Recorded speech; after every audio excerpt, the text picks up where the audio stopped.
யூடியூப்ல ஒரு ட்ரெய்லர் பார்த்தேன். அந்த ட்ரெய்லர் தான் இப்போ உங்களுக்கு நான் இன்ட்ரோவா காட்ட போறேன். ட்ரெய்லரை பார்த்துட்டு தான் படம் வித்தியாசமா இருக்குமேன்னு எனக்கும் படம் பார்க்க தோணுச்சு. சோ அதே ட்ரெய்லரை உங்களுக்கு போட்டு விட்டுட்டு அப்படியே நாமளும் படத்துக்குள்ள போகலாம். ஒரு கார் வந்து நிக்குது ஒரு ஊர்ல, ஒரு பாலைவன ஊரு. ஒருத்தன் பேக்கோட வந்து மலை உச்சிக்கு போய் அவன் கொள்ளையடிச்ச பணம் ஃபுல்லா பேக்ல இருக்கும் போல மலை உச்சியில குழிய தோண்டி அந்த பணத்தை எல்லாம் புதைச்சு வச்சுட்டான். அதுக்கு மேல அடையாளத்துக்காக ஒரு கல்லையும் வச்சுட்டு அங்கிருந்து எஸ்கேப் ஆறதுக்குள்ள போலீஸ் வந்து அவனை புடிச்சிட்டு போயிருச்சு. ஜெயில் தண்டனை முடிஞ்சு திரும்பி வந்து பார்த்தா அவன் புதைச்ச இடத்துல உச்சி பிள்ளையார் கோயில் மாதிரி உச்சி கல்லற கோயில்னு ஒன்ன கட்டி வச்சிட்டாங்க. இப்ப அந்த கோயிலை தாண்டி புதைச்சு வச்ச பணத்தை எப்படி எடுக்கிறது, இதுதாங்க நான் பார்த்த ட்ரெய்லர். நல்லா இருக்கேன்னு நான் அப்படியே படத்தை தேடி கண்டுபிடிச்சு பார்த்து பேச ஆரம்பிச்சிட்டேன். வாங்க வீடியோக்குள்ள போகலாம், சேர்ந்தே டிராவல் பண்ணுவோம். படத்தோட பேரு தி அன்னோன் செயின்ட். 2019 ரிலீஸ் ஆன ஒரு அரபிக் படம். இந்த படத்தோட ஸ்டார்டிங் சீன்ல எடுத்ததுமே ஒரு பாலைவனத்தை காட்டுறாங்க. ஒரு கார் வருது. காருக்குள்ள உட்கார்ந்து வண்டி ஓட்டிட்டு இருக்கிறது யாருன்னா நம்ம படத்தோட ஹீரோ. போற வழியில வண்டி ரிப்பேர். கடுப்பாயி இறங்கி டிக்கில இருந்து ஒரு பேக் எடுக்கிறான். அதுக்குள்ள பார்த்தா மண்வெட்டி இருக்கிறாப்ல தெரியுது. அதை எடுத்துக்கிட்டு அங்க ஒரு பெரிய மணல் மேடு, ஒரு குட்டி மலை மாதிரி இருக்குது, அது மேல ஏறி போயிட்டே இருக்கிறான். மலை உச்சிக்கு போய் தோண்ட ஆரம்பிச்சு அதுக்குள்ள இவன் கொண்டு வந்து அந்த பேக வச்சு மறுபடியும் மண்ணெல்லாம் போட்டு கம்ப்ளீட்டா மூடிடுறான். புதைச்சதை யாரும் கண்டுபிடிக்காதபடி மூடிட்டான். ஒரு மனுஷனை புதைச்சா எப்படி இருக்குமோ கிட்டத்தட்ட அந்த மாதிரி புதைச்சு அதை மார்க் பண்றான், செட் பண்றான். பாடியை புதைக்கிறாப்ல. எப்படி பாடிஸுக்கு மேல நடுகல்னு ஒண்ணு வைப்பாங்கல்ல, கிட்டத்தட்ட அந்த மாதிரி அடையாளத்துக்கு இவனும் ஒரு கல்ல வைக்கிறான். தூரத்துல இருந்து போலீஸ் வரட்டிட்டு வர அந்த சைரன் சத்தம் கேக்குது. அந்த சத்தம் கேட்டதுமே மண்வெட்டியை தூக்கி போட்டுட்டு ஒண்ணுமே நடக்காத மாதிரி காருக்கு பக்கத்துல வந்து நின்னுக்கிட்டான். இவன் மலையில ஏறினது, தோண்டது, புதைச்சது இது எதுவுமே போலீஸுக்கு தெரியாது. போலீஸ் வந்து இவனை அரெஸ்ட் பண்ணிட்டு போறாங்க. பல வருஷம் ஜெயிலே கடந்திருப்பான் போல தெரியுது. இப்போ ஜெயில இருந்து அவர் ரிலீஸ் செய்யப்பட்டு விட்டான். விடுதலை கொடுத்தாங்க, வெளியில வந்துட்டான். ஒரு கேப பிடிச்சு, ஒரு டாக்ஸியை பிடிச்சு எந்த மலையில இவன் அந்த பேக தோண்டி புதைச்சு வச்சானோ அந்த மலையை நோக்கி போறான். ஷாப்பிங் வந்தது இறங்கிட்டான். மேல போய் பாக்குறான். மலை உச்சியில போய் பார்த்தா இவன் புதைச்ச இடத்துல ஒரு குட்டி கோயிலே உண்டாயிடுச்சு. என்னன்னு விசாரிச்சா சித்தர் கல்லறையா. ஏதோ ஒரு சித்தர் மலை உச்சில இருந்து அவரோட சடலம் புதைக்கப்பட்ட இடத்துல சித்தர் கல்லறைன்னு இவங்க ஒரு கோயில் மாதிரியே கட்டி வச்சிருக்கானுங்க. எடுக்க இருக்கிற ஒரு தொட்டி இருக்கு பாத்தீங்களா, அதுல இங்க வர்றவங்க எல்லாம் சில்லறைய போடுவாங்க போல. அங்க 2 வயசானவங்க இருக்கிறாங்க பாருங்க, அவங்க இந்த கோயிலுக்கு வெளியில பிச்சை எடுக்கிறதுக்காக சில பிச்சைக்காரங்க இருப்பாங்கல்ல, அந்த மாதிரி இந்த கோயிலுக்கும் வெளியில இருக்கிற பிச்சைக்காரங்க. அப்புறம் பக்கத்துல இன்னொருத்தர் இருக்கிறார் பாருங்க, அவரு வியாபாரி. இவர் என்னத்தை வியாபாரம் பண்ண போறாரு, அதுவும் இந்த மலை உச்சில கேட்டா இந்த கல்லறைக்கு பக்கத்துல இருக்கிற இந்த மரத்துல வேண்டிக்கிட்டு ஏதாவது கட்டினாங்கன்னா அவங்க நினைச்சது நடந்துருமா. இப்படி ஒரு மேட்டர் ஓடிக்கிட்டு இருக்குது. அதுக்கு வியாபாரம் பண்றதுக்காக ஒரு கடைக்காரர் அங்க கடையவே போட்டாப்ல. இவனுக்கு வந்து பார்த்தா என்னடா கூத்து இது அப்படின்னு ஆச்சரியப்பட்டு போறான். இருந்தாலும் மித்தவங்க சந்தேகப்படக்கூடாதுங்கிறதுக்காக கோயில சாமி கும்பிடுறாப்ல, சாமி கும்பிடுறான். மரத்துல வேண்டிக்கிட்டு கட்டுறாப்ல, கட்டுறான். காயினை எடுத்து அந்த தொட்டிக்குள்ள போடுறான். எல்லாமே ஒரு பக்தர் செய்யற செயல் மாதிரியே தெரியும். அந்த கல்லறைக்கு பக்கத்துல இருந்து கொஞ்சம் தள்ளி பாத்தீங்கன்னா ஒரு குட்டி ஊர் இருக்கும். இவன் அந்த ஊர் பக்கம் வரான். வந்து பார்த்தா இங்க ஒரு சின்ன லாட்ஜ் இருக்கு, தங்கும் விடுதி. இதுக்கு பேரு கூட சித்தர் ஹாஸ்டலா, சித்தர் தங்கும் விடுதியா. ரிசப்ஷன்ல காத்துக்கிட்டே இருப்பான். எதுக்கு இருக்கிற ரிசப்ஷனிஸ்ட் பேசவே மாட்டாரு. புக்க படிச்சுக்கிட்டே இருக்கிறாரு சித்தர் புத்தர். அந்த சித்தரோட புக்க படிச்சு முடிக்கிற வரைக்கும் யாரு என்னன்னாலும் பேச மாட்டார் போல. படிச்சு முடிச்ச பிறகுதான் சொல்லுப்பா அப்படின்னு நிமிந்து பாக்குறாரு. சித்தர் கோயிலுக்கு பாத யாத்திரை வந்திருக்கிறியா அப்படின்னு கேட்டா நம்ம ஹீரோ இல்ல இல்லங்கிறான். சும்மா டூரிஸ்ட் சுத்தி பார்க்க வந்ததா சொல்றாப்ல. எனக்கு ஒரு ரூம் வேணும், ஒரு நைட்டுக்கு மட்டும்தான் அப்படின்னு கேக்குறான். 150 ரூபா ஒரு நாள் வாடகைன்னு கேக்குறாப்ல. இவன் கிட்ட அவ்வளவு பணம் இருக்கான்னு தெரியல. இருக்கிற சில்லறை எல்லாம் பொறுக்கி இந்தாங்க இப்ப வரைக்கும் மீதிய ராத்திரி தரேன் அப்படின்னு சொல்லி ரூம் எடுத்துக்கிறான். ஆனா ரிசப்ஷனிஸ்டும் ஃபுல் அமௌண்ட் இருந்தா கூட இல்லனா தங்குறதுக்கு எல்லாம் அலோவ் பண்ண முடியாதுங்கிறாப்ல. அதே லாட்ஜ்ல தங்கிக்கிட்டு இருக்கிற வேற ஒருத்தர் ப்ளூ கலர்ல சொக்கா போட்டிருக்காருல, அவரு என்னங்க பிரச்சனைன்னு வந்துட்டு பரவாயில்ல அந்த மீதி காசை நான் தரப்பான்னு இவர் காசு கொடுக்கறாப்ல. ஹீரோ ரூமுக்கு போனா பக்கத்து ரூமு தான் காசு கொடுத்து உதவுன அந்த ப்ளூ சட்டை. என்னப்பா எதுக்கு இங்க வந்திருக்கிற, என்ன மேட்ரு, ஏதாவது வேண்டுதலா, சித்திர பார்க்க வந்தியா அப்படின்னு கேட்டா அதெல்லாம் இல்ல நான் ரிசர்ச் பண்ண வந்திருக்கதா சொல்றாப்ல. உடனே இவரும் ஒருவேளை விஞ்ஞானியா இருப்பாப்லையோன்னு ப்ளூ சட்டை தப்பா நினைச்சிருச்சு, சயின்டிஸ்டா இருப்பாப்லையோன்னு தப்பா நினைச்சிருச்சு. ரூமுக்குள்ள போனதும் கதவை திறந்து விடுறாரு காத்து வரட்டுமே.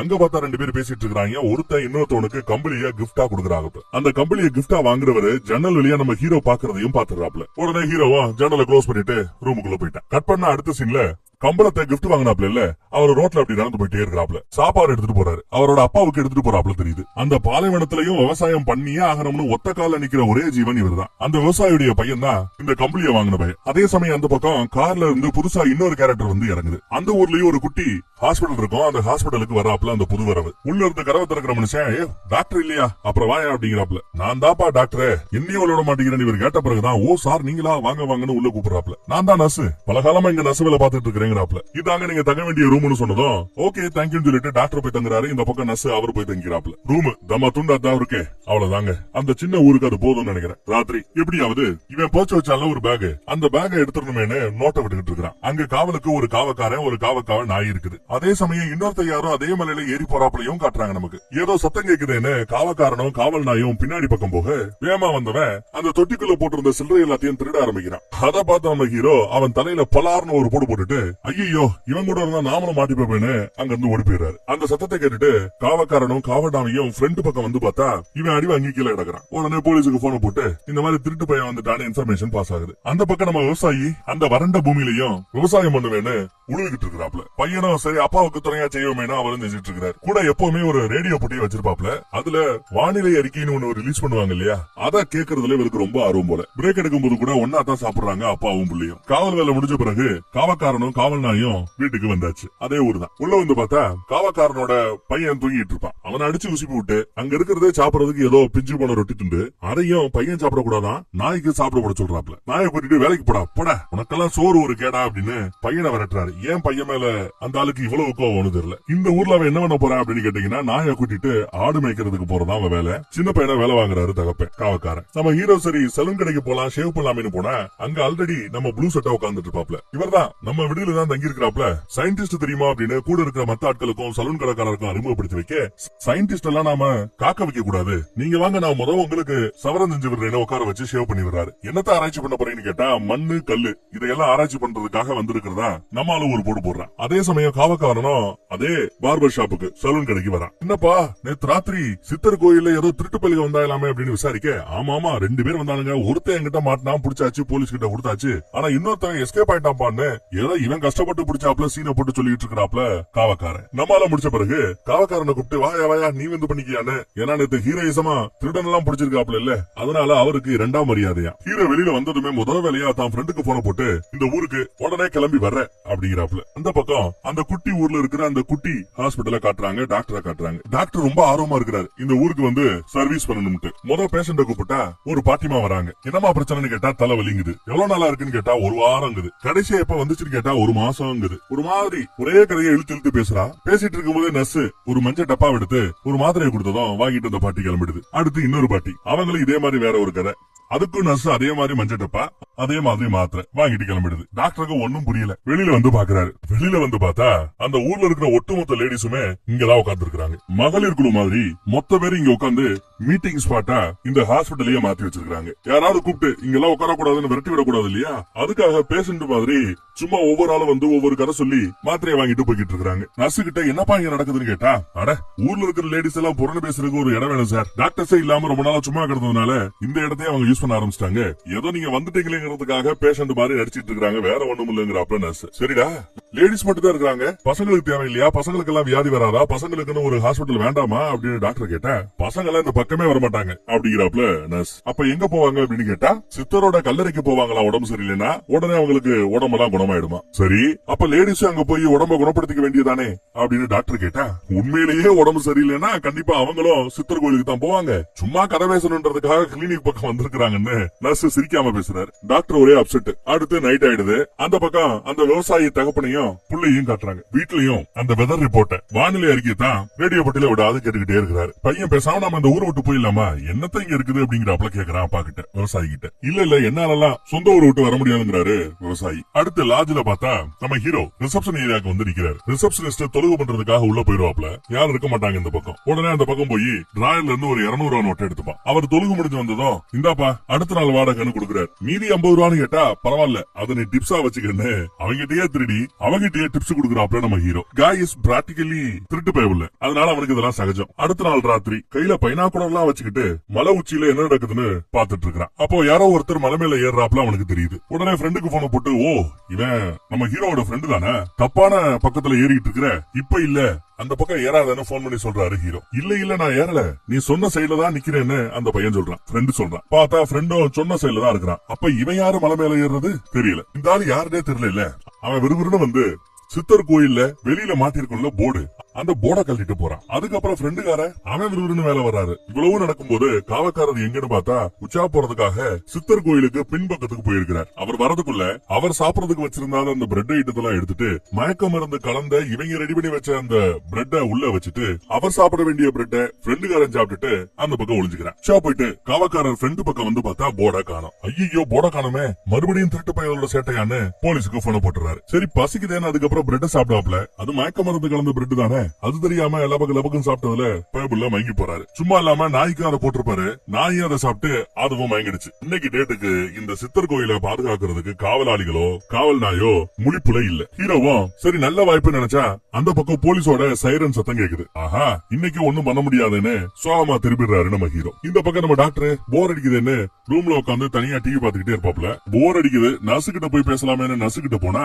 ஆனா நர்ஸு முழுசா பிளாக் கலர்ல ட்ரெஸ் பண்ணி என்ன டாக்டர் இந்த பக்கம் அப்படின்னு டாக்டர் கிட்ட பேசிட்டு இருக்கிறாப்ல. வாங்கன்னு தான் ரூமுக்கு கூட்டிட்டு போறாரு. உள்ள பார்த்தா சித்தர் கோயில்ல தொங்கோட விட்ட அந்த போர்டு இந்த நர்ஸோட ரூம்ல இருக்குது. டாக்டர் அதை பார்த்துட்டு பயப்படாத இந்த போர்டு மேட்டர் நான் யார்ட்டையுமே சொல்ல மாட்டேன், எனக்கு அந்த கோயிலை கண்டா கடுப்பா தான் இருக்குது. ஏன்னா ஒரு பையனும் இங்க கிளினிக்கு வராம எல்லா பேரும் கோயிலுக்கே போயிட்டு இருக்காங்க இல்ல, அதனால டாக்டருக்கு கொஞ்சம் கடுப்பிடிக்கத்தான் செய்யும் போல. அந்த பக்கம் நர்ஸோ காவக்காரங்கிறாங்க, காவக்கார நாய்ங்கிறாங்க, நான் அந்த போர்டை போய் அலாக்கா தூக்கிட்டு வரேன், ஒரு பையன் என்ன சீண்டலையே அப்படின்னு நக்கல் பண்ணி பேசிட்டு இருக்கிறாரு நர்ஸ். அடுத்த நாள் காலையில சலூன் கடைக்கு போய் காவக்காரர் வழக்கம் போல உட்கார்ந்துட்டு இருக்கிறார். முன்னாடி அவருக்கு இருந்த அந்த ராஜ மரியாதை இப்ப கிடையாது. ஏன்னா அன்னைக்கு ரொம்ப கஷ்டப்பட்டு 2 திருடன் இல்ல ஒரு திருடனை பிடிச்ச அப்படின்னு சொல்லி ஒரு பிட்ட போட்டு ஏத்தி வச்சிருந்தாரு, மரியாதை கொடுத்தாங்க. ஆனா இன்னைக்கு டேட்டுக்கு கோயிலுக்கு வெளியில தொங்கிட்டு இருந்த கோயிலோட போர்டையே தூக்கிட்டு போயிட்டானுங்க. அதை பிடிக்காம என்ன வேலை பாத்துக்கிட்டு இருந்த இந்த பையன்ட்டு யாருமே இவனை மதிக்கிறது இல்ல போல, மரியாதையும் இல்ல போல. இந்த பக்கம் நம்ம விவசாயியோ தான் ஃப்ரெண்ட பாக்க போறாரு. போய் அந்த ஃப்ரெண்ட கூப்பிட்டு நான் மழை பெய்யணும் சொல்லி வேண்டிக்க போறேன், நீங்களும் வந்து என் கூட வேண்டிக்கங்கன்னு கூப்பிடுறாப்ல ஃப்ரெண்டு. அவரும் சரி நானும் வரேன்னு ஒன்னா கிளம்புறாங்க. நம்ம ஹீரோவோட ஃப்ரெண்டு இந்த பக்கம் கோயில நோட்டம் வர்றதுக்காக பகல்ல கோயில சுத்தி பாக்குற மாதிரியும் அந்த மரத்துல ஏதோ கட்டிக்கிட்டு இருப்பாங்கல்ல அதையெல்லாம் பாக்குறாப்புல யதார்த்தமா பாத்துட்டு இருக்காங்க. அங்க வீல் சேர்ல ஒரு பாட்டிமா உட்கார்ந்து இருக்காங்க, நடக்க முடியாம கஷ்டப்பட்டு இருக்காங்க. பக்கத்துல இன்னொரு லேடி அங்க இருந்து தண்ணி எடுத்து நடக்க முடியாம கஷ்டப்படுற வீல் சேர்ல உட்கார்ந்துட்டு இருக்கிற அந்த அம்மாவோட கால்ல அழகா தடவி விட்டுட்டே இருக்காங்க. அதையெல்லாம் இந்த ஃப்ரெண்டுக்காரன் கவனிக்கிறான். அப்புறம் வந்த பசங்க அங்க இருந்து கிளம்பிடுறானுங்க. மறுபடியும் அந்த பக்கம் கிளினிக்கு அதே மாதிரி புறணு பேச வந்த லேடிஸ் அதுகளுக்கு அந்த மஞ்சள் கலர் டப்பால இருந்து மாத்திர சேம் மேட்டர் ரிப்பீட். இந்த பக்கம் மழை வேண்டி விவசாயியோட புள்ள ஃப்ரெண்டு எல்லா பேரும் தொழுகு பண்ண போறாங்க. இந்த பக்கம் நம்ம ஹீரோவும் ஃப்ரெண்டும் எப்படியாவது அந்த காவல் நாயையும் காவக்காரனையும் ஏதாவது ஒரு பண்ணி ஆகணும். அவங்கள மீறி நம்மளால போய் உள்ள புதைக்கப்பட்டிருக்கிற அந்த பேக்கை தோண்டி எடுக்கிறது சாத்தியம் இல்லன்னு பேசிட்டு இருக்கிறாரு. அப்ப ஃப்ரெண்டு ஒரு ஐடியா கொடுக்குறான். பேசாம அந்த காவக்காரனை போட்டு தட்டிட்டா என்ன அப்படின்னு கேக்குறாரு ஃப்ரெண்டு. ஆனா அதுக்கு நம்ம ஹீரோ நான் திருடன் தான், அதுக்காக கொலையெல்லாம் செய்யறவன் கிடையாது, திருட்டுக்காக கொலை செய்யறவன் நான் இல்லன்னு நியாயமா பேசுறாப்ல. உடனே ஃப்ரெண்டு வேற ஒரு ஐடியா கொடுக்குறாரு. பேசாம இந்த ஊர்ல இருக்கிற எல்லா வீட்டையும் கொளுத்தி விட்டுருவோம், தீ அணைக்கிற அந்த பரபரப்புல எல்லா பேரும் இந்த பக்கம் பிஸியா இருப்பாங்க, கோயில் பக்கம் ஒரு பயலோட கவனமும் இருக்காது, அந்த கேப்ல நாம ஓடி போய் தோண்டி எடுத்துடலான்னு ஃப்ரெண்டு சொல்றான். ஹீரோக்கு இந்த ஐடியாவும் பிடிக்கல. ஃப்ரெண்டுக்கு திடீர்னு ஞான உதயம். அவன் எதை யோசிக்கிறான்னா ஃப்ரெண்டோட அத்தைகாரிக்கு உடம்பு சரியில்லாம இருக்கும்போது இந்த மாதிரிதான் ஒரு கோயிலுக்கு போய் அந்த தண்ணியை வச்சு சில சடங்குகளை செய்ய ஆரம்பிக்க அத்தைக்கு எல்லாமே சரியாயிடுச்சான். கிட்டத்தட்ட அதே மாதிரி சடங்கு இங்க சித்தர் கோயிலையும் பண்றாங்கன்னா சக்தி இல்லாமையா பண்ணுவாங்க, உண்மையிலேயே இது ஒரு சித்தர் கோயிலா கூட இருக்கலாம், மகிமைகள் நடக்கலாம், இங்க போய் நாம தோண்டி எடுக்கணுமா, நம்ம கைவேலைய காட்டணுமா அப்படின்னு ஃப்ரெண்டு கேக்குறாரு. ஹீரோவோ சேச்சே கல்லற மாதிரி ஒரு செட்டப் ரெடி பண்ணி உள்ள என் பைய புதைச்சு வச்சதே நான் தான்டா, திரும்பி வந்து பார்த்தா அது கல்லறன்னு தப்பா நினைச்சு சுத்தி சோத்த கட்டி வச்சிருக்காங்க, இது மேல தனக்கு நம்பிக்கை இல்லங்கிறாரு ஹீரோ. அப்புறம் நம்ம ஹீரோ தொழுகைக்கு கிளம்பிடுறாரு. அப்ப ஃப்ரெண்டுக்கார எனக்காவது கடவுள் நம்பிக்கைன்னு ஒண்ணு இருக்கு, இதெல்லாம் நான் பண்றேன் ஓகே, ஆனா நீ தொழுகெல்லாம் போற, உனக்கு கடவுள் நம்பிக்கை எல்லாம் இருக்கா அப்படின்னு ஃப்ரெண்டு கேக்குறான். இவனுக்கு கடவுள் நம்பிக்கை உண்டு, ஆனா அதுக்காக சித்தர் கோயிலு மரம் அங்க இந்த காசு போடுறது இது மேல எல்லாம் அவருக்கு நம்பிக்கை இல்ல போல தெரியுது. முறைச்சு பாக்குறாரு. கற்பனை இப்போ ஃப்ரெண்டுக்காரர் கார்ல உட்கார்ந்துட்டு இருக்காரு. எனக்கு ஆணை மேய்ச்சிட்டு காவக்காரரோட பையன் போய்கிட்டு இருக்கான். அவன் முன்னாடி அந்த காவல் நாயும் போய்கிட்டு இருக்குது. ஃப்ரெண்டுக்காரனுக்கு நாய்னா ரொம்ப பிடிக்கும், அதனாலதான் காரை விட்டு நாயை ஏத்திரலாமாங்கிற மாதிரி ஐடியாவெல்லாம் நேத்து கொடுக்கல. தீ எரிக்கலாமா, அவனை போடலாமா இவ்வளவு போடலாமான்னு சொன்னவன் நாயை போடலாமான்னு கேட்டிருக்க மாட்டான். ஆனா இப்போ நம்ம ஹீரோக்காக என்னதான் இவனுக்கு நாய் பிடிச்சிருந்தாலும் வேலைன்னு வந்துட்டா வேலைக்காரன்னு அச்சு தூக்கிறாப்ல. இந்த பக்கம் காவக்காரரு வழக்கம் போல சலூன் கடைக்கு வந்திருக்காரு, உட்கார்ந்து இருக்காரு. அங்க பார்த்தா அடிபட்ட நாய பையன் ஒரு சின்ன டிராலியில வச்சு தள்ளிக்கிட்டே வராரு. நாயை இந்த சூழல பார்த்ததும் காவக்காரருக்கு ஒரு மாதிரி ஆயி போயிடுது. ஒரு நாயை கூட ஒழுங்கா பாத்துக்க தெரியாதா, ஏண்டா இந்த நாய்க்கு மட்டும் ஏதாவது ஆச்சு அதே குழியில உன்னையும் உங்க அம்மாவையும் சேர்த்து வச்சு புதைச்சிடும் பாத்துக்கன்னு மிரட்டுறாரு காவக்காரர். அப்படியே அந்த நாயை தள்ளிட்டு டாக்டர் பாக்குறதுக்காக காவக்காரர் போறார். நாய்க்கு அடிபட்டது வச்சது இந்த கதை எல்லாத்தையுமே நம்ம ஹீரோ பாத்துருப்பாப்ல. அடிபட்டு ஒரு நாய் வரத பாத்துட்டு நாயா இருந்தா கூட பரவாயில்ல இன்னைக்கு ட்ரீட்மெண்ட் பட்னியே ஆகணும்னு டாக்டர் குறியா இருக்கிறாப்ல, ஆர்வமா வேலையை பார்த்துட்டு இருக்கிறாப்ல. இந்த பக்கம் நம்ம ஹீரோ ஃப்ரெண்ட பார்த்து என்னடே பண்ணது பண்ண அந்த வேலை என்ற அறகுறையா விட்ட, அடிச்சு தூக்குன நாயை ஃபுல்லா கொல்லவே இல்லையே, நாய் இப்போ குத்து இருங்கொலை சரீரமா கிடக்குது, எது பண்ணாலும் அரவரதானா அப்படின்னு கேக்குறாரு ஹீரோ. அப்பதான் அந்த நாய் சாகல, உயிரோடு இருக்கின்ற மேட்டர் ஃப்ரெண்டுக்காரனுக்கு தெரிய வர அவன் ரொம்ப சந்தோஷப்படுறான், வருத்தப்படல. ஏன்னா அவனுக்கு நாயை பிடிக்கும். இனிமே எது பண்றதா இருந்தாலும் நான் சொல்றதை மட்டும் தான் பண்ணணும்னு சொல்லிட்டு ஹீரோ வான் பண்ணிட்டு போறாரு. டாக்டர் உள்ள நாயை நல்லா ட்ரீட்மெண்ட் கொடுத்துட்டு சிகிச்சை எல்லாம் கொடுத்து கட்டெல்லாம் போட்டு விட்டு ஒன்னும் பிரச்சனை இல்ல, 2-3 பல்லு தான் உடஞ்சு போயிருக்கு, மித்தபடி தி டாக் இஸ் ஆல் ரைட் அப்படிங்கிறாரு டாக்டர். இவரும் நாயை நல்லபடியா தூக்கிட்டு வெளியில வர எல்லாரும் பரவாயில்லையே, டாக்டருக்கு ஏதோ சரக்கு இருக்கே அப்படிங்கிறாப்ல பாக்குறாங்க. நைட் ஆயிடுச்சு. விவசாயியும் அவரோட பையனும் தூங்கிட்டு இருக்கும்போது திடீர்னு ஏதோ ஒரு சத்தம். அப்படி சத்தம் கேட்கும் போது கூட ஒருவேளை இடி இடிக்குதோ, ஒருவேளை மழை பெய்ய போகுதோன்னு விவசாயிக்கு எப்ப பார்த்தாலும் மழை பெய்யாதா அப்படின்னு ஒரு எதிர்பார்ப்பு இருக்கிறது நல்லா தெரியுது. அடுத்த நாள் காலையில எந்திரிச்சு வழக்கம் போல விவசாயம் பண்ணிட்டு நிலத்திலேயே உட்காந்துட்டாங்க அப்பாவும் பையனும். அந்த பக்கம் ஃப்ரெண்டுக்காரர் கூட மழை பெய்யணும்னு தொழுகெல்லாம் பண்ணார்ல, மழையும் வரல ஒண்ணும் வரல. இந்த காஞ்சு போன தரிசு நிலத்துல என்னத்த பண்ண முடியும்னு அவர் குடும்பத்தையே காலி பண்ணிட்டு வேற ஊரை தேடி போய்கிட்டு இருக்கிறாரு ஃப்ரெண்டு. இது விவசாயிக்கு சுத்தமா பிடிக்காது. அதனால இவங்களை பெருசா கண்டுக்க மாட்டாப்ல, பாய் கூட சொல்ல மாட்டாப்ல. அதனால விவசாயியுடைய பையனை பார்த்து நாங்க கிளம்புறோம் தம்பின்னு சொல்லிட்டு கிளம்பிடுறாரு ஃப்ரெண்டு. விவசாயிக்கு பயங்கர கோபம். அதுவும் எது மேல கோவம் நினைக்கிறீங்க? மலை உச்சியில இருக்குல்ல அந்த சித்தர் கோயில், அது மேலதான் கோவம். எப்ப அந்த சித்தர் கோயில் வந்தாலும் வந்துச்சு, அதுக்கப்புறம் மழைவே வேண்டிய இந்த நிலத்துல மழையே புரியல அப்படின்னு அவருக்கு அந்த கோயில் மேல ஒரு காண்டு. நைட் ஆயிடுச்சு. காவக்கார வீட்டுல நாயை நல்லா செட்டில் பண்ணி அதுக்கு சாப்பாடு கொடுத்துட்டு காவ காக்கிறதுக்கு கிளம்பிடுறாப்ல. வழக்கம் போல ராத்திரி இந்த பக்கம் நம்ம ஹீரோவும் ஃப்ரெண்டும் இன்னைக்காவது திருட முடியுமான்னு வெளியில வராங்க. வர வழியில பார்த்தா வீல் சேர்ல உட்காந்துட்டு கால்ல தண்ணியை தேய்ச்சிக்கிட்டு இருந்துச்சுல ஒரு அம்மா. அந்த அம்மா இப்போ நடக்க முடியாத அந்த அம்மா இப்போ நல்லா நடந்து வருதுங்க. இத பார்த்ததும் ஃப்ரெண்டுக்கு சித்தர் கோயிலோட மகிமையே மகிமைன்னு அவனுக்கு பக்தி கூட ஆரம்பிச்சிருது. சரிவா இன்னைக்காவது வேலையை முடிக்கலாம்னு ஃப்ரெண்டு கூப்பிட்டா, இல்ல எனக்கு இன்னைக்கு மூடு சரியில்லை, நாளைக்கு பாத்துக்கலான்னு நழுவ பாக்குறாரு ஃப்ரெண்டு. சரி ஓகேன்னு நாளைக்கு பாத்துக்கலாமேன்னு ஹீரோவும் ஃப்ரெண்ட கூட்டிட்டு திரும்ப லாட்ஜுக்கே போயிடுறாங்க. அடுத்த நாள் காலையில விவசாயி அவர் கூட அந்த சித்தர் கோயிலை நோக்கி தான் போறாரு. வந்து சேர்ந்துறாரு. அங்க முண்டி போட்டு சாமி கும்பிடுறாரு. அங்க உட்கார்ந்து இருந்த காவக்காரனும் சரி சாமி தானே கும்பிடுறாப்ல, எனக்கு டைம் ஆகுது நான் கிளம்புறேன்ட்டு கிளம்பி போயிடுறாப்ல. அவன் போன உடனே விவசாயி எந்திரிச்சு போய் இந்த கோயில்னால தான் மழை பெய்ய மாட்டேங்குன்னு சொல்லி கோயிலோட கதவை உடைக்க போக, அங்க வியாபாரி கடைக்காரர் இருக்கிறார்ல, அவர் குறுக்கால போய் கதவை உடைக்காதீங்கன்னு ஸ்டாப் பண்ணிடுறாப்ல, தடுத்து நிறுத்திடுறாப்ல. கூட இருந்த 2 பிச்சைக்காரங்க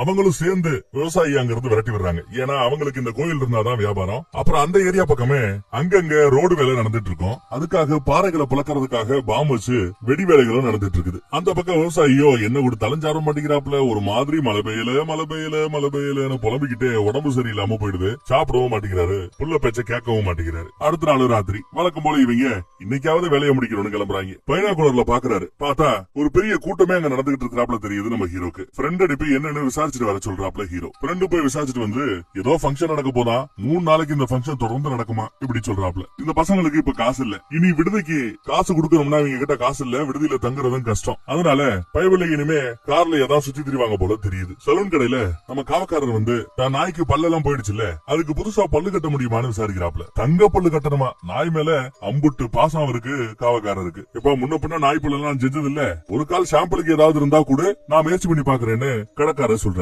எவ்வளவு பைசா கேட்டாலும் கொடுக்குறேன்பா, எனக்கு தங்க பல்லு ரெடி பண்ணி கொடுக்கணும் என் நாய்க்காகன்னு கட்டர் ரேட்டா காவக்காரர் கேக்குற. இங்க சுத்தி திரிகிற தெருநாய்களோட பல்ல கூட சாம்பிளுக்காக உனக்கு நான் புடிங்கி தந்துடுறேங்கிறாப்ல. பல்லு மட்டும் நீ செஞ்சு கொடு, அதை பிக்ஸ் பண்ற வேலையை நம்ம டாக்டர் பார்த்து பாப்பலன்னு காவக்காரர் சொல்ற. நிறைய மாத்திரையை அள்ளி அள்ளி கொடுத்துக்கிட்டு இருந்த நம்ம டாக்டரோ இப்போ ஷார்ட்டா 2 மாத்திரையா கொடுக்க ஆரம்பிச்சிட்டாரு பேஷண்ட்டுகளுக்கு. அன்னைக்கு ராத்திரி காவக்காரன் திருநாய்களோட பல்ல பிடிக்கிட்டு வந்து சலூன்காரர்கிட்ட இந்தாப்பா சாம்பிள் கொடுத்துறாரு. இந்த பக்கம் ரூம்ல நர்ஸும் டாக்டரும் விரக்தியோட உச்சத்துல இருக்கிறாங்க. அந்த போர்டை பார்த்தாலே 2 பேருக்குமே காண்டாகுது. இவங்க 2 பேரோட நோக்கமும் ஒண்ணுதான், அந்த கோயில் இருக்கிறவரை இவங்களை யாரும் மதிக்க போறது இல்ல, இவங்க கிளினிக்கு வேலை இல்ல, போர்டை தூக்கி ஒன்னும் பிரயோஜனம் இல்லையான்னு ஃபீல் பண்ணிட்டு இருக்கிறாப்ல நர்ஸ். டாக்டருக்கு போய் வேற ஒரு ஐடியா, இவங்க ரூட்லயே போய் தான் சரி பண்ணணும்னு டாக்டர் யோசிக்கிறாரு. கொஞ்சம் வைக்கப்படப்புல இருந்து வைக்கல பிடிக்கிட்டு வந்து போர்டை நடுவுல வச்சு சுத்தி வைக்கல வச்சு எரிச்சு விடுறாங்க. ஏன்னா காலையில யாராவது பார்க்கும் போது அமானுஷ்யமா ஏதோ சில சடங்குகள் எல்லாம் அந்த போர்டை வச்சு பண்ணிருக்காங்க, இனிமே அந்த கோயில் பக்கமே போக வேண்டாம்னு மக்கள் எல்லாம் நினைப்பாங்கிறது நம்ம டாக்டரோட எண்ணம். அவங்களோட மூட நம்பிக்கையை மாத்துறதுக்காக இவர் முயற்சி பண்றாரு. காலையில விடுஞ்சிருச்சு. விவசாயியுடைய பையன் தன் அப்பாவுக்காக விவசாயிக்காக சாப்பாடு எடுத்துட்டு வந்து பார்த்தா விவசாயி ஆல்ரெடி இறந்து கிடக்கிறாரு பாவம். அவர் உழுது அந்த நிலத்திலேயே அவருக்கு குழி தோண்டி நல்லபடியா அடக்கம் பண்ணிடுறாங்க. இந்த பக்கம் நாய்க்கு பல்லு வைக்கிற அந்த ஆபரேஷன் இப்ப நடக்க ஆரம்பிச்சிருச்சு. அதே நேரம் ஊர்க்காங்க சில பேரு எரிஞ்சு போய் கிடக்கிற அந்த வைக்கோல பாக்குறாங்க. அங்க வந்த ப்ளூ சட்டக்காரரோ பாத்தீங்களா நாம கும்புறது தெய்வத்தோட மகிமையை பாத்தீங்களா, காணாம போன போர்டு எவ்வளவு அழகா நம்ம கண்ணு முன்னாடி வந்து நிக்குது பாத்தீங்களா அப்படின்னு தப்பான சகுனமா தெரியும்னு பார்த்தா இதையே நல்ல சகுனம் மாதிரி மாத்தி காட்டிட்டாப்ல ப்ளூ ஷர்ட். வாங்க நம்ம சயின்டிஸ்ட் தேடுவோம். ஒரு கால் இதுக்கு பின்னாடி சயின்ஸ் மூலமா ஒரு விளக்கம் இருக்குன்னா அதை நம்ம சயின்டிஸ்டால தான் சொல்ல முடியும்னு சொல்லி சயின்டிஸ்ட் தேடுறாங்க. அதே சமயம் நம்ம ஹீரோ ஊர் பக்கம் போய் நாங்க சாப்பிடறதுக்கு ஏதாவது வாங்கிட்டு வரேன்னு சொல்லிட்டு போயிருப்பான். இந்த பக்கம் சயின்டிஸ்ட் தேடி ஏன்னா அங்கங்க கருப்பு கலர்ல மண்ணு கிடக்குது. சயின்டிஸ்ட் தான் மண்ணையும் கல்லையும் தானே ஆராய்ச்சி பண்ணிட்டு இருக்காரு. அவர்கிட்ட விளக்கம் கிட்ட தெரியுமே சொல்லிட்டு சயின்டிஸ்ட பாக்குறதுக்காக மக்கள் எல்லாம் கூடி வந்தா அதை பார்த்துட்டு ஒருவேளை நாம தான் மாட்டிக்கிட்டோமோ ஓடுறா ராசா ஓடு அப்படின்னு நம்ம ஹீரோ திருச்சி ஓடுறான். ஐயோ சயின்டிஸ்ட் ஓடுறாப்ல புடி இப்படின்னு பின்னாடியும் மக்கள் வெட்டிக்கிட்டே வராங்க. இந்த பக்கம் ஒரு வழியா டாக்டரோட புண்ணியத்தினால நாய்க்கு தங்கப்பல்லே வச்சாச்சு. வெளியில அந்த நாயை கூட்டிட்டு வந்தா அங்க ஒரு பகுதி ஊர் மக்கள் இந்த ஆபரேஷன் நல்லபடியா பண்ணவங்க எல்லாரையுமே கை தட்டி வரவேற்கிறாங்க, கொண்டாடுறாங்க. இவங்களை கோயில கொண்டாடினவர்கள் எல்லாம் இப்ப கொஞ்சம் கொஞ்சமா கிளினிக்கையும் டாக்டரையும் கொண்டாட ஆரம்பிச்சுட்டாங்க. நாயை கொண்டு போய் வீட்டுல விட்டு காவக்காரர் தூங்க போனா சுத்தி இருக்கக்கூடிய தெருநாய்களோட ஊழையிடுற சத்தம் கத்துற சத்தம் எல்லாம் காவக்காரருக்கு கேக்குது. எதுக்கு அந்த நாய்கள் இவர் வளர்க்கிற நாயை கடிச்சிருச்சுன்னா அதுக்காக காவக்காரன் காவ நாயை காக்குறதுக்காக அதுக்கு வெளியில காவ காக்குற வேலையை பாக்குறதுக்கு உட்காந்துட்டாப்ல. அதனால இன்னைக்கு கோயில காவ காக்குற வேலைக்கு போகல காவக்காரன். வழக்கம் போல ராத்திரி ஹீரோவும் ஃப்ரெண்டும் அந்த இடத்துக்கு போறாங்க. ஹீரோ என்ன சொல்றான், ஃப்ரெண்டுக்காரன் நீ கார்ல 6 மணி ரெடியாரு, நான் போய் வேலையை முடிச்சிடுறேன், முடிச்சுட்டு சிக்னல் கொடுக்குறேங்கிறாப்ல. உடனே நீ வண்டி எடுத்து வந்துடணும்னு சொல்றாரு. இவனும் சரிங்கிறான். இங்க கோயில்ல யாருமே இல்ல பாதுகாப்புக்கு. வந்ததும் முதல் வேலையா அந்த கோயிலோட கதவை இடிக்கிறதுக்காக அப்படி ஓங்கா பாருங்க பயங்கரமான ஒரு இடிச்சத்தம் கேட்டதா ஐயோன்னு பதறி போய் இவனுமே மாலையில இருந்து கீழே ஓடியாந்துறான் ஹீரோ. சோ இன்னைக்கு ராத்திரியும் இவங்களால எதையும் சாதிக்க முடியல. இந்த பக்கம் விவசாயி இறந்து போனார்ல, அவருக்கு ஒரு சமாதி கட்டிருக்காங்கல்ல, அங்க புள்ள அப்பாவை நினைச்சு வருத்தப்பட்டு இருக்காரு. எல்லாம் பேக்கப் பண்ணிட்டே வந்திருக்கான். ஊரையே காலி பண்ணி போகணுங்கிறதா அவனோட நோக்கம். ஏன்னா அப்பாவுக்காக தான் இவ்வளவு காலமா இங்க இருந்தா, இப்ப அப்பாவே போன பிறகு இந்த ஊராவது மண்ணாவதுன்னு கிளம்ப போகிறான். அப்பாவுக்கு இருந்த நம்பிக்கை மேல இவனுக்கு நம்பிக்கை இல்ல. ஆனா என்ன ஒரு ஆச்சரியம், இவன் கிளம்ப போற சமயம் பார்த்து இவங்க அப்பா எதிர்பார்த்த அந்த மலை சடசரன்னு கொட்டுதுங்க, அடிச்சு ஊத்துது. இந்த ஊர்ல மழை பெய்யுமா அப்படின்றத ஒரு ஊர்ல தன் அப்பா நினைச்சபடி மழை பெய்யுது. அப்ப தன் அப்பா நினைச்சபடி இதே ஊர்லயும் வாழ முடியும் அப்படிங்கிற ஒரு புது நம்பிக்கை அவனுக்கு பிறக்குது. அதனாலேயே ஊரை காலி பண்ணி போகணுங்கிற அந்த நடப்பை விட்டுட்டு மறுபடியும் திரும்பிடுறான் வீடு திரும்பிடுறான். இது வேற நம்ம டாக்டருக்கு லேடிஸ் மட்டும் தானே பேஷண்ட் மாதிரி வந்துட்டு பொண்ணை பேசிட்டு போவாங்க. இப்ப அதுக்கப்புறம் நாய் வந்துச்சு, ஆடு கோழி மாடு எல்லாமே இப்ப வர ஆரம்பிச்சிருது. வீடு திரும்பின விவசாயியுடைய புள்ள என்ன நினைச்சான்னு தெரியல, ஈவினிங் டைம் இருட்டுற சமயம் அந்த கல்லறை கோயிலுக்கு வருகிறான். சாமி கும்பிடுற மாதிரி அந்த இடத்துல உட்காந்துக்கிறான். வியாபாரிக்கு எதுவும் சந்தேகம் பண்ற மாதிரியோ இல்ல தப்பாவோ எதுவும் தெரியல. அவர் கடையை சாத்திட்டு கிளம்புறாரு. அவர் போன பிறகு இருட்டுற வரைக்கும் பையன் காத்துட்டு இருக்கிறான். ஏன்னா அவர் அப்பாவோட என்ன என்னன்னா, இந்த கோயில் இருக்கிற வரைக்கும் இந்த ஊரு நல்லா இருக்காதுன்னு அவர் அடிக்கடி புலம்பிக்கிட்டே இருப்பாரா. அதனால கோயிலை இடிக்கணும்னு முயற்சி பண்ண போறானா என்னன்னு நமக்கு ஒன்னும் புறப்படல இப்ப வரைக்கும். அந்த பக்கம் நாய் தான் முக்கியம்னு காவக்காரன் காவலுக்கு இங்க வரல. அது வசதியா போயிடுது. இவன் கொண்டு வந்த பேக்க பையன்கார ஓபன் பண்றான். ஓபன் பண்ணி பார்த்தா உள்ள பாம் இருக்குது. இங்க எங்கடா பாம் அப்படின்னு யோசிக்கிறீங்களா? அதான் பக்கத்துல ரோடு போடுறோம்னு சொல்லிட்டு பாறைகளை உடைக்கிறதுக்காக ஏகப்பட்ட பாம்ஸ செட் பண்ணாங்கல்ல, அதுல ஒரு பாம லவுட்டிட்டு வந்துட்டான் போல தெரியுது. அந்த பாம கல்லறையோட வெளிப்பக்கத்துல லைட்டா குழி தோண்டி அந்த பாம அங்க வச்சு அங்க இருந்து திரிய கல்லறையோட பின்பக்கம் வரைக்கும் கொண்டு போறான். அதே சமயம் இந்த பக்கம் இந்த கூத்தெல்லாம் நடக்கிறது தெரியாம நம்ம ஹீரோ ஃப்ரெண்ட கூட்டிட்டு வழக்கம் போல இங்க வராரு. ஃப்ரெண்டு கார்ல வெயிட் பண்ணுவாப்ல, இவரு மேல போகணும் இல்லையா. ஹீரோ மேல வராரு. மேல வந்தாச்சு, சுத்தியில எடுத்தாச்சு, உடைக்க போயாச்சு. அதே சமயம் பின்பக்கம் போன விவசாயியோட புள்ள திரியில நெருப்ப பத்த வச்சுட்டான். திரி அப்படியே புரிபுறுன்னு பூம்னு வெடிச்சு செதுறது. மொத்தமும் சேதாரம். வெடிச்சத்தை கேட்டதுமே போலீஸோட சைரன் சத்தமும் அந்த பக்கம் கேட்க ஆரம்பிக்குது. ஏன்னா அந்த சத்தம் அவ்வளவு தூரம் கேட்டிருக்கும். போலீஸும் கிளம்பி வருதோ என்னவோ தெரியல. ஃப்ரெண்டுக்காரன் ஐயோ எல்லாம் கையை மீறி போயிடுச்சு, இதுக்கப்புறம் நாம இருக்க கூடாதுன்னு தப்பிச்சோம் பொழைச்சோம்னு ஃப்ரெண்டு ஹீரோ விட்டுட்டு ஓடிடுறாரு. மொத்தமா வெடிச்சு செதறிடுச்சுல்ல. அதுக்கு பிறகு விவசாயியோட புள்ள அந்த இடத்துல பாப்பான். எல்லாம் தூள் தூளா வெடிச்சு செதறி இருக்கு. ஆனா அங்கேயே சென்டர்ல ஹீரோ புதைச்சு வச்சா பாத்தீங்களா ஒரு பேக். அந்த பேக்கோட கைப்பிடி இப்ப வெளியில நல்லா தெரியுது இவனுக்கு. அதை எடுத்து ஓபன் பண்ணி பார்த்தா கட்டுக்கட்டா பேக் நிறைய பணம் இல்ல பணம் தான் இருந்திருக்கு. அதை எடுத்துட்டு வெளியில வரும்போது அங்க மயக்கத்துல கிடக்குற நம்ம ஹீரோவை கவனிக்கிறாரு விவசாயியோடைய புள்ள. கண்டுக்காம கிளம்பி போயிட்டே இருக்கிறாப்ல. இவன் நம்ம ஹீரோ பெருசா ஒன்னும் அடிபடல, மயங்கி தான் கிடக்குறான். அந்த அதிர்ச்சி மயங்கி கிடக்குறவன் இப்ப முடிச்சு பார்க்கும்போது இட்ஸ் ஆல்ரெடி டூ லேட். போலீஸோட சைரன் சத்தம் ரொம்ப பக்கத்துல நெருங்கி வந்துருச்சு. ஐயோ மறுபடியும் போலீஸ் கிட்ட மாட்டினா பல வருஷம் ஜெயில போடுவாங்களேன்னு பாத்தரி அடிச்சுக்கிட்டு நம்ம ஹீரோ தெரிச்சு ஓடுறாரு. அந்த இடமே அந்த கோயிலே இவன் எதிர்பார்த்தாப்புல சுக்கு நூறு ஆயிடுச்சு. ஆனாலும் உள்ள புறச்சு வைத்த அந்த பெட்டியை ஒரு எட்டு இந்த பக்கம் திரும்பி பார்த்தானா பாக்கல. ஏன்னா அதை விட போலீஸ் மேல இவனுக்கு இருக்கிற பயம் ஜாஸ்தி. அதனாலதான் பின்னாடி திரும்பி பார்க்காம தலதறிக்க ஓடிட்டான். சரி, விவசாய பிள்ளை கிட்ட இப்ப நிறைய பணம் இருக்குது. இவன் என்ன பண்ண போறானா, இவன் தான் அப்பா பிள்ளையாச்சே, அப்பா மேல அம்புட்டு பாசம். செத்து போன அந்த விவசாயிக்காக அவர் புதைக்கப்பட்ட அந்த இடத்திலேயே வெடிச்சு சதர்ன அதே மாதிரி ஒரு கல்லறை கோயில தன் அப்பாவுக்காக கட்டி வச்சு அழகு பாக்குறாரு விவசாயியோட பழைய புள்ள. அதே சமயம் எல்லாருக்குமே கிட்டத்தட்ட அந்த நினைப்பு இருந்திருக்கு. சம்பந்தமே இல்லாம இங்க கல்லறை கோயில்ங்கிற பேர்ல ஏதோ ஒண்ணு வந்து இருந்ததுனாலதான் இந்த ஊர்ல பஞ்சம் பட்னி எல்லாமே வந்துச்சு என்னவோ. இப்போ அந்த கோயில் இடிஞ்சு போனதும் இனி இந்த ஊருக்கு நல்ல செய்தி தானே கேள்விப்பட்டு ஊரை விட்டு காலி பண்ண நிறைய பேர் இப்ப திரும்ப வராங்க. அதே சமயம் அந்த பக்கம் ஒரு கார் வருது. வெளிநாட்டுக்காரங்க டூரிஸ்ட் 2 பேர் வந்திருக்காங்க. இந்த செட்டப் எல்லாம் பார்த்துட்டு ஒருவேளை இது கோயிலா இருக்குமோன்னு அந்த டூரிஸ்டுக்காரங்க தப்பா நினைக்கிறாங்க. அங்க இருந்து போட்டோ எடுத்துட்டு சோசியல் மீடியால போஸ்ட் போடுற வேலையா பாக்குறாங்க. அப்புறம் இருக்க ஒரு தொட்டி இருக்கும்ல, அந்த தொட்டில கோயில் எல்லாத்துலயும் இந்த உண்டியல்ல காசு போடுறாப்புல உண்டியல் நினைச்சிட்டு இதுல 4 காசை போட்டுட்டு இந்த டூரிஸ்டுக்கா போயிடுறானுங்க. இதோட இந்த படமும் இங்க முடியுது. என்னதான் அந்த படத்துல சொல்ல வராங்கன்னா இப்ப நோட் பண்ணீங்களா பாத்தீங்களா? இதே மாதிரிதான் மலை உச்சிலையும் அந்த கல்லறை கோயில் உருவாகி இருக்கணுங்கிறத இன்னொரு கோயிலை உருவாக்கி காட்டி சொல்லாம சொல்றாரு டைரக்டர். ஏதோ 2 டூரிஸ்டுக தெரியாதனமா இத கோயில் நினைச்சு 4 காசை தூக்கி போட்டு போட்டோ எடுத்துட்டு போனாங்க. அதோட வேண அடுத்த சில நாட்கள்லயே அதை கோயிலாக்கி ஒரு ஊரே கும்பிட்டு நம்பிக்கை இல்லாத பாதி ஊரு அங்க இருந்து காலி பண்ணி போய் இப்படி எவ்வளவோ கூத்து நடந்து முடிஞ்சிருச்சு. ஏதோ பார்த்தாச்சு, பேசியாச்சு. வேற ஒரு நல்ல கதையில மறுபடியும் சந்திப்போம். அது வரை காத்துருங்க.